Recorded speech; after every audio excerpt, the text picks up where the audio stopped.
दशमस्कन्धः अथ त्रिंशोऽध्यायः 30th chapter श्रीशुक उवाच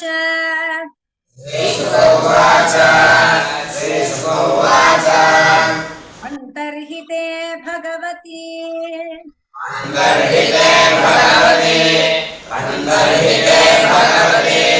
सहसैव व्रजाङ्गनाः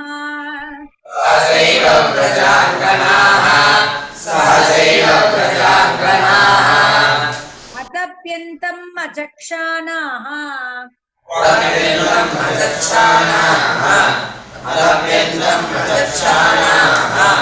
करिण्यैव यूथपम्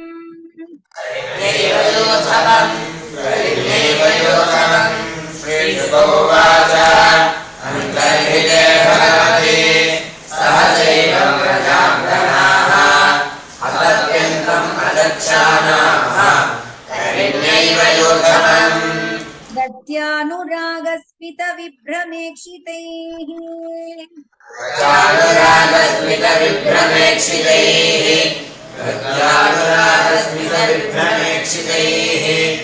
मनोरमालापविहारविभ्रमैः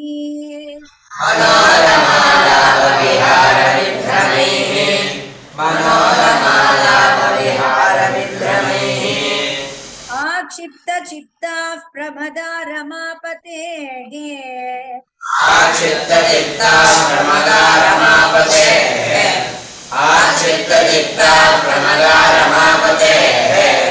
शास्ता विचेष्टा जगुः तदात्विकाः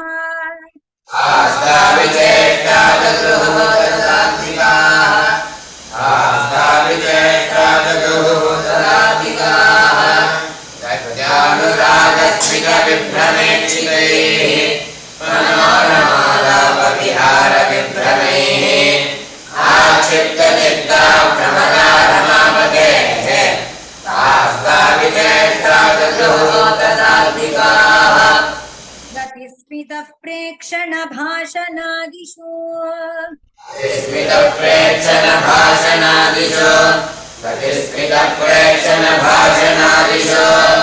प्रिया प्रियस्य प्रतिरूढमूर्तयः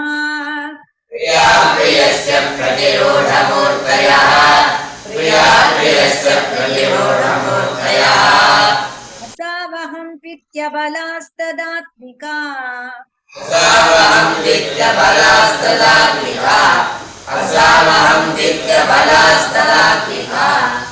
यवेदिषु कृष्णविहारविभ्रमाः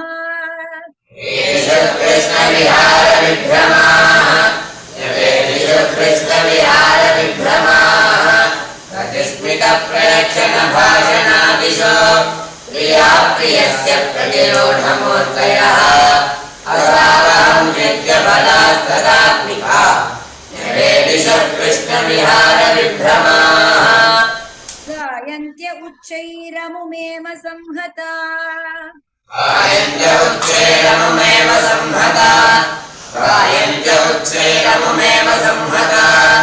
विचिक्युर्मत्तकवद्वनाद्वनम्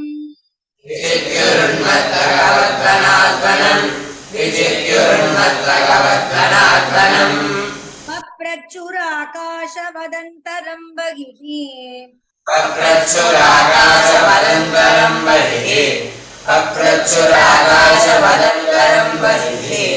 भूतेषु सन्तं पुरुषं वनस्पतीन्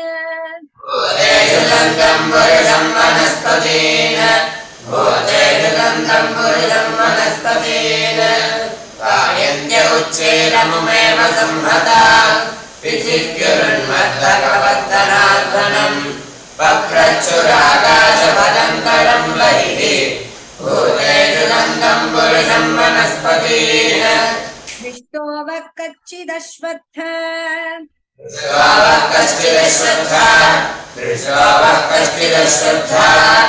क्ष्यनग्रोधनो मनः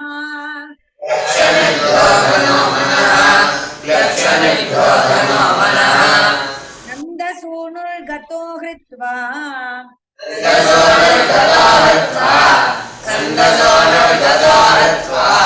प्रेमः सावलोकनैः महासावलोकनैः प्रेमहासावलोकनैः दृष्ट्वा प्रक्षण्यद्रोधनो मनः नन्दसो नन्दतो हत्वा प्रेमहासावलोकनैः कच्चित्पुरबकाशोक चित्पुरप्रकाशोक कच्चित्पुरप्रकाशोक नागपुन्नागचम्पकाः नागपुन्नागचम्पकाः नागपुन्नागचम्पकाः रामानुजो मानिनीनाम् रामानुजो मानिनीनाम् रामानुजो मानिनीनाम् हितोदर्पहरस्मितः विदोदर्पहरस्मितः कच्चित्पुरप्रकाशोक नागपुन्नागचम्पकाः रामानुजो मानिनीनाम् विदोदर्पहरस्मितः कच्चित्तुलसी कल्याणी कच्चित्तुलसी कल्याणी गोविन्द चरण प्रिये गोविन्द चरण प्रिये गोविन्द चरण प्रिये सहत्वालिकुलैर्बिभ्रत् सहत्वालिकुलैर्बिभ्रत् दृष्टस्ते अतिप्रियोच्युतः दृष्टस्ते अतिप्रियोच्युतः दृष्टस्ते अतिप्रियोच्युतः कच्चित्तुलसी कल्याणी गोविन्द चरण प्रिये सहत्वालिकुलैर्बिभ्रत् दृष्टस्ते अतिप्रियोच्युतः मालत्यदर्शिव कच्चिन् मालत्यदर्शिवः कच्चिन् मल्लिके जातियूथिके मल्लिके जातियूथिके मल्लिके जातियूथिके प्रीतिं वो जनयन् यातः प्रीतिं वो जनयन् यातः प्रीतिं वो जनयन् यातः करस्पर्शेन माधवः करस्पर्शेन माधवः करस्पर्शेन माधवः मालत्यदर्शिवः कच्चिन् मल्लिके जातियूथिके प्रीतिं वो जनयन् यातः करस्पर्शेन माधवः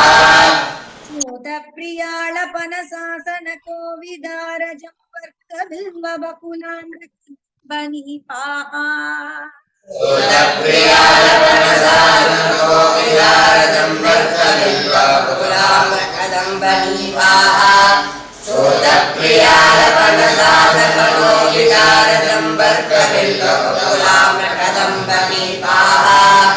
येने परार्थभवकाय मुनोपकूलाः येने परार्थभवकाय मुनोपकूलाः येने परार्थभवकाय मुनोपकूलाः तं सन्तु कृष्णपदवीं रहितात्मनाम्नः सन्तु कृष्णपदवीं रहितात्मनाम्नः सन्तु कृष्णपदवीं रहितात्मनाम्नः शोकप्रियालपनसाधनको विदारजम्बर्कबिल्वबकुलाम्रकदम्बनीपाः येने परार्थभवकाय मुनोपकूलाः सन्तु कृष्णपदवीं रहितात्मनाम्नः किं ते कृतं क्षितितपोपत केशवाङ्घ्रिस्पर्शोत्सवोत्पुलकिताङ्गिरुहैर्विभासि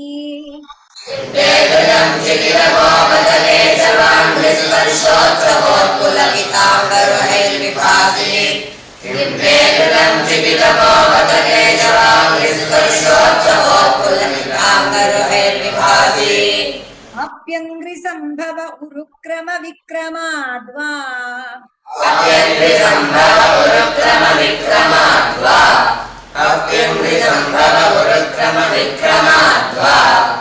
आहो वराहवपुषः परिरम्भनेन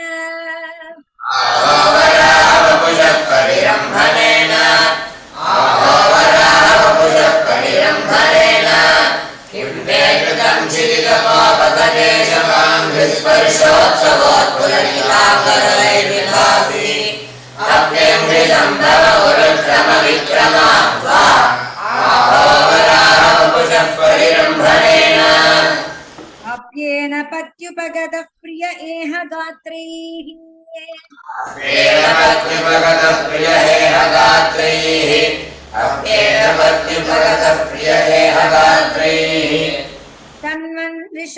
सखि सुनर्वृतिमच्युतो वः तन्मन्त्रिणां सखिसुनिर्वृत्तिमच्युतो वः तन्मन्त्रिणां सखिसुनिर्वृत्तिमच्युतो वः कान्ताङ्गसङ्गकुचकुङ्कुमरञ्जितायाः कान्ताङ्गसङ्गकुचकुङ्कुमरञ्जितायाः कुन्दस्रजः कुलपतेरिह वाति गन्धः कुन्दस्रजः कुलपतेरिह वाति गन्धः कुन्दस्रजः कुलपतेरिह वाति गन्धः अप्येन पत्युपगतः प्रियेण रात्रैः तन्मन्त्रिणां सखिसुनिर्वृत्तिमच्युतो वः कान्ताङ्गसङ्गकुचकुङ्कुमरञ्जितायाः कुन्दस्रजः कुलपतेरिह वाति गन्धः बाहुं प्रियां सौपधाय गृहीत पद्मो बाहुं प्रियां सौपधाय गृहीत पद्मो बाहुं प्रियां सौपधाय गृहीत पद्मो रामानुजस्तुलसिकालिकुलैर्मदान्धैः रामानुजस्तुलसिकालिकुलैर्मदान्धैः रामानुजस्तुलसिकालिकुलैर्मदान्धैः अन्वीयमान इह वस्तरवः प्रणामम् अन्वीयमान इह वस्तरवः प्रणामम् अन्वीयमान इह वस्तरवः प्रणामम् किं वाभिनन्दति चरन् प्रणयावलोकैः अभिनन्दति चरन् प्रणयावलोकैः किं वाभिनन्दति चरन् प्रणयावलोकैः बाहुं प्रियां सौपधाय गृहीत पद्मो रामानुजस्तुलसिकालिकुलैर्मदान्धैः अन्वीयमान इह वस्तरवः प्रणामम् किं वाभिनन्दति चरन् प्रणयावलोकैः मुच्यते मालता बाहून् पृच्छते मालता बाहून् पृच्छते मालता बाहून् अप्याश्लिष्टा वनस्पतेः अप्याश्लिष्टा वनस्पतेः अप्याश्लिष्टा वनस्पतेः नूनं तत्करजस्पृष्टा नूनं तत्करजस्पृष्टा नूनं तत्करजस्पृष्टा बिभ्रत्युत्पुलकान्यहो बिभ्रत्युत्पुलकान्यः बिभ्रत्युत्पुलकान्यः पृच्छते मालता बाहून् अप्याश्लिष्टा वनस्पतेः नूनं तत्करजस्पृष्टा बिभ्रत्युत्पुलकान्यः इत्युन्नतवचो गोप्यः इत्युन्मत्तवचो गोप्यः इत्युन्मत्तवचो गोप्यः कृष्णान्वेषणकातराः कृष्णान्वेषणकातराः कृष्णान्वेषणकातराः लीला भगवतस्तास्ता लीला भगवतस्तास्ता लीला भगवतस्तास्ता चक्रुः तदात्मिकाः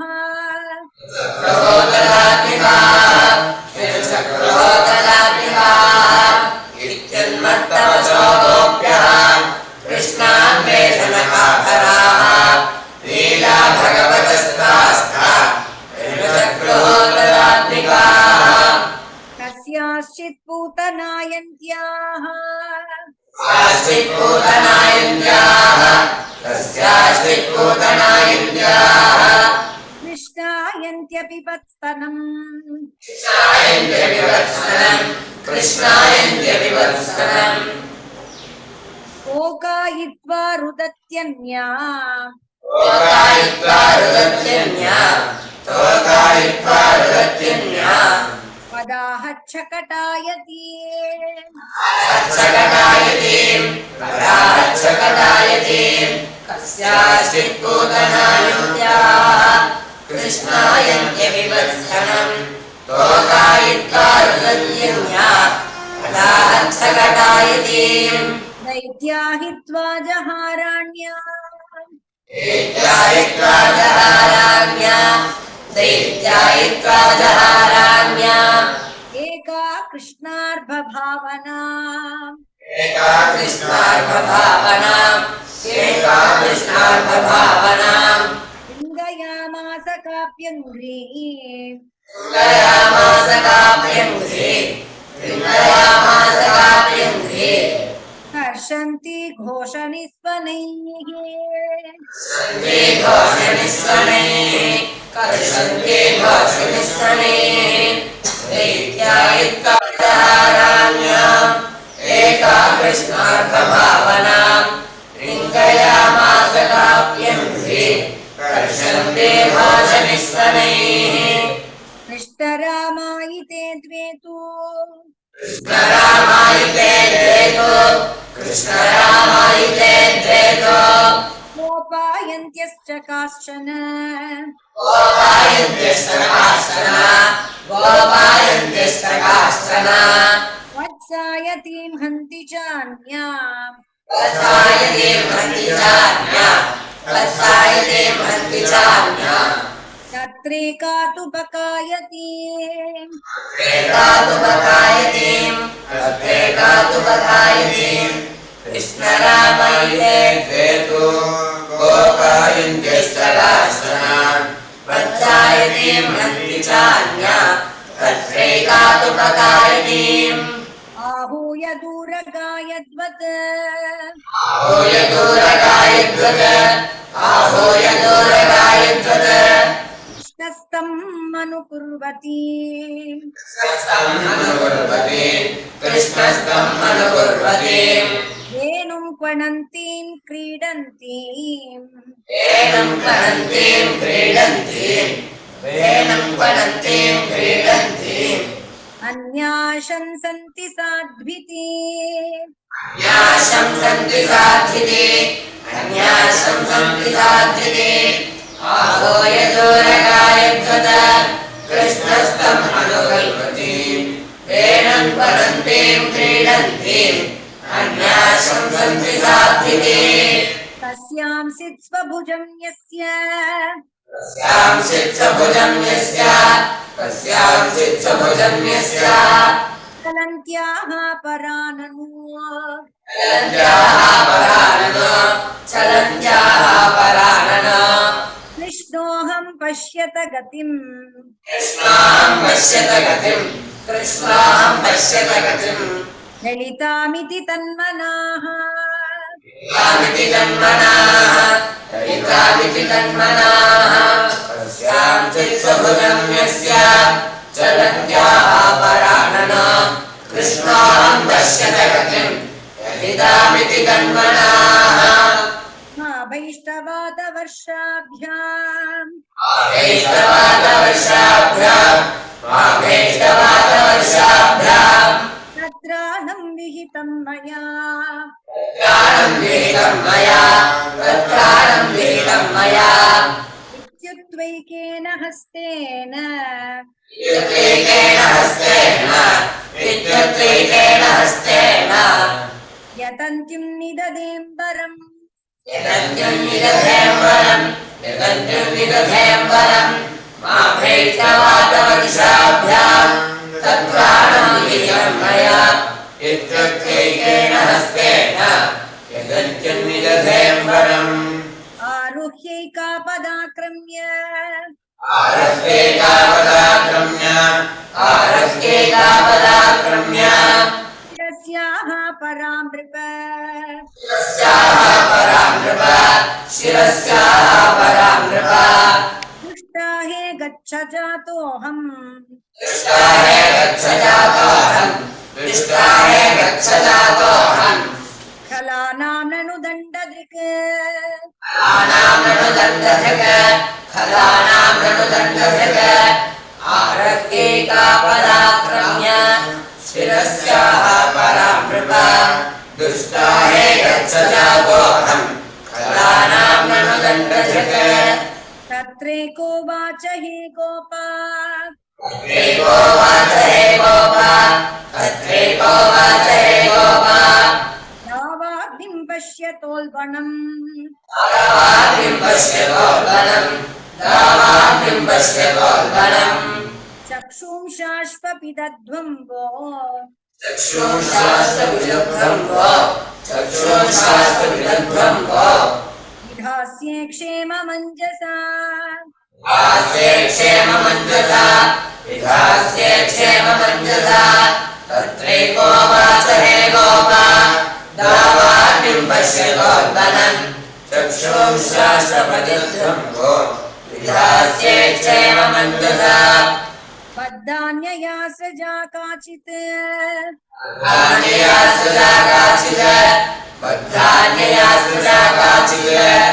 तन्वी तत्र उलूखले तन्वी तत्र उलूखले गीता सुदृक्विधायास्यम् गीतासुदृक्विधायास्यम् हे जे भीति विडम्बनम् भीतिविडम्बनम् बद्धान्यया सृजा काचित् तन्वी तत्र उलूखले